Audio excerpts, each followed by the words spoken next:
Hello बच्चों, so let's understand the question first. The question says the degenerate orbitals of CrS2 6 plus 3 is okay. So यहाँ पर हमसे degenerate orbital के बारे में पूछा गया है. So पहला क्वेश्चन यही आएगा कि सर degenerate orbitals क्या होते हैं. तो देखिए ये ऐसे orbitals होते हैं जिनकी एनर्जी क्या होती है, इक्वल होती है, एनर्जी इक्वल. सो ऐसे ऑर्बिटल्स जिनकी एनर्जी आपस में इक्वल हो तो वो क्या होते हैं, डीजनरेट ऑर्बिटल.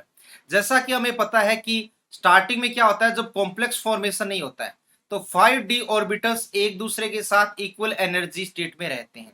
तो यहां पर जो d ऑर्बिटल्स की डीजनरेसी होती है वो क्या रहती है, 5 रहती है. क्यों? क्योंकि जितने भी d ऑर्बिटल्स है सबकी एनर्जी इक्वल है होती है. लेकिन जब लिगेंड आता है, जैसे मान लीजिए S2 आ गया, तो S2 आते यहाँ पर जो एनर्जी होगी वो टू पार्ट में स्प्लिट हो जाएगी.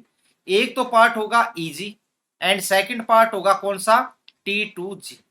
सो T2g में कितने ऑर्बिटल्स होते हैं, dxy होता है, dyz होता है एंड dzx. तो ये तीन ऑर्बिटल यहाँ पर इक्वल एनर्जी ऑर्बिटल है क्योंकि एक लेवल में.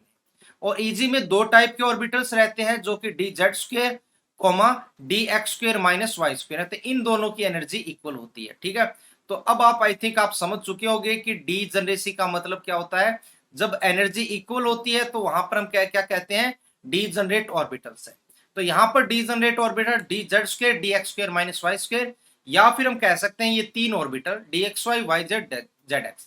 सो फर्स्ट ऑप्शन गलत हो जाएगा क्योंकि यहाँ पर D Z square D Y Z के साथ कंपेयर करवा रखा है. सेकंड ऑप्शन भी गलत, डी जेड स्क्वायर की डी एक्स जेड के साथ कंपेरिजन करवा रखी है. थर्ड ऑप्शन सही होगा. क्यों? क्योंकि डी एक्स वाई की डी वाई जेड के साथ कंपेरिजन है जो कि सही है.